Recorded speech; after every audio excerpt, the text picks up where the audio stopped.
Terça-feira, a Operação Lava Jato completa hoje 6 anos. A investigação que mexeu com o país é o tema do grande debate de hoje. Os nossos comentaristas, Gabriela Prioli e Caio Coppola, já estão comigo aqui no Novo Dia. E antes deles darem as opiniões sobre a Lava Jato, nós vamos conferir alguns números da operação. Até aqui, ela teve 71 fases, 113 denúncias, 159 condenados e 4 bilhões de reais devolvidos aos cofres públicos. Então, eu já vou colocar o tema na mesa. Nós tivemos ontem a primeira edição do Grande Debate. Hoje, nós começamos com você, Caio Coppola. Lava Jato, motivo para comemoração, no seu ponto de vista? Sim, mas com uma certa apreensão. Bom, primeiramente, aí, parabéns à Operação Lava Jato e aos envolvidos, especialmente ao Dr. Sérgio Moro, ícone do combate à corrupção no Brasil.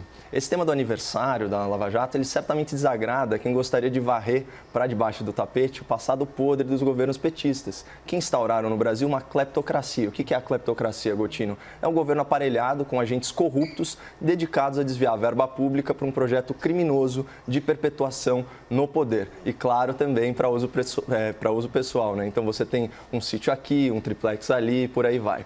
Tem que ser muito mau caráter ou muito militante para se opor frontalmente à Lava Jato. Porque a realidade dos resultados, como você leu aqui, ela se impõe.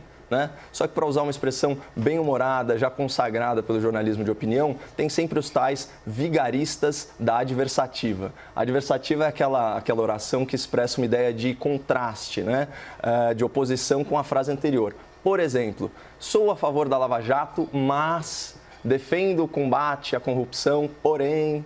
Então, é na oração adversativa que o crítico mais ardiloso, ele revela a sua verdadeira opinião. Só que, por coincidência, essas críticas aparentemente ponderadas e construtivas, elas levam à nulidade dos processos e à soltura dos criminosos. E percebam que todos os detratores da Lava Jato, eles nunca alegam a inocência dos réus. Eles buscam brechas no processo, numa interpretação enviesada da Constituição e do Código de Processo Penal. Então, eu vou me arriscar a fazer uma analogia um pouco diferente aqui. Em Marcos, no Evangelho de Marcos 2:27, tem uma passagem muito interessante quando Jesus é interpelado pelos fariseus trabalhando no dia sagrado de descanso. E ele responde o seguinte: o sábado foi feito para o homem e não o homem para o sábado.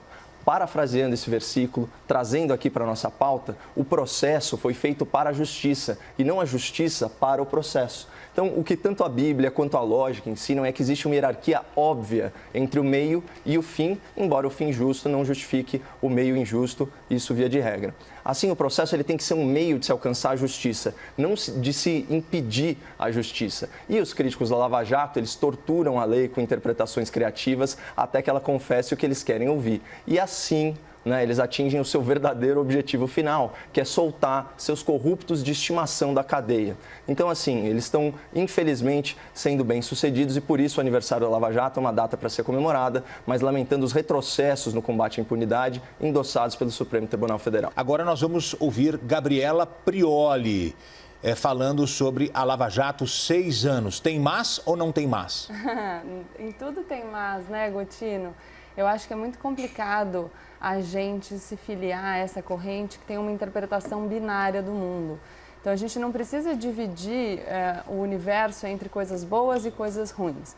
A gente pode achar uma coisa boa e ainda assim fazer críticas a essa coisa, até porque a gente precisa sempre se aprimorar. Se você parte do pressuposto que uma operação do tamanho da Lava Jato, com a relevância da Lava Jato, que teve o mérito de descobrir um esquema de corrupção tão capilarizado, do qual ninguém tinha ciência, nem a polícia, nem o Ministério Público, nem os jornalistas investigativos, enfim, ninguém.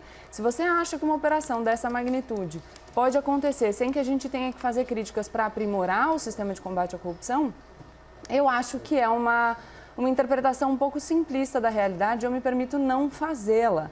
Acho que a gente precisa fazer uma análise técnica e apontar os pontos positivos e aonde a gente tem que se permanecer vigilante para que a Lava Jato continue a produzir bons frutos e apontar algumas falhas para que a gente possa, de fato, contribuir para que o combate à corrupção no país seja aprimorado. Então, alguns pontos que eu gostaria de dizer são os seguintes. A gente fala muito que a Lava Jato teve lugar nos governos do PT. E aqui tem uma coisa que a gente precisa ter muito claro. Sim, a gente descobriu vários esquemas de corrupção que tiveram espaço dentro dos governos do PT, mas o fato é que as instituições, elas começaram a ter mais independência também nesses governos. Os próprios procuradores que chefiaram a força-tarefa da Lava Jato falaram isso em diversas entrevistas.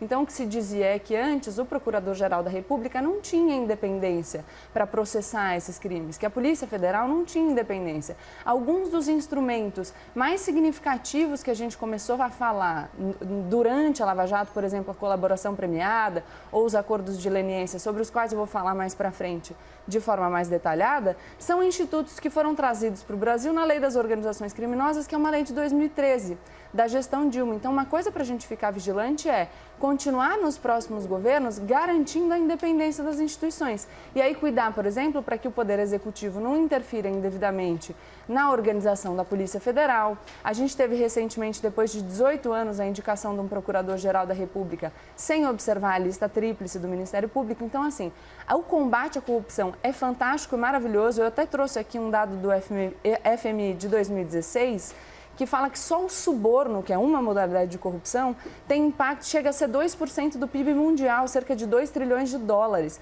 E isso afeta, com certeza, os mais vulneráveis. Então, combater a corrupção é um consenso. Mas até para fins nobilíssimos, a gente precisa observar com rigor a lei que está posta. Porque nem para a gente conseguir acabar com a fome a gente pode descumprir a lei, também não pode para a corrupção.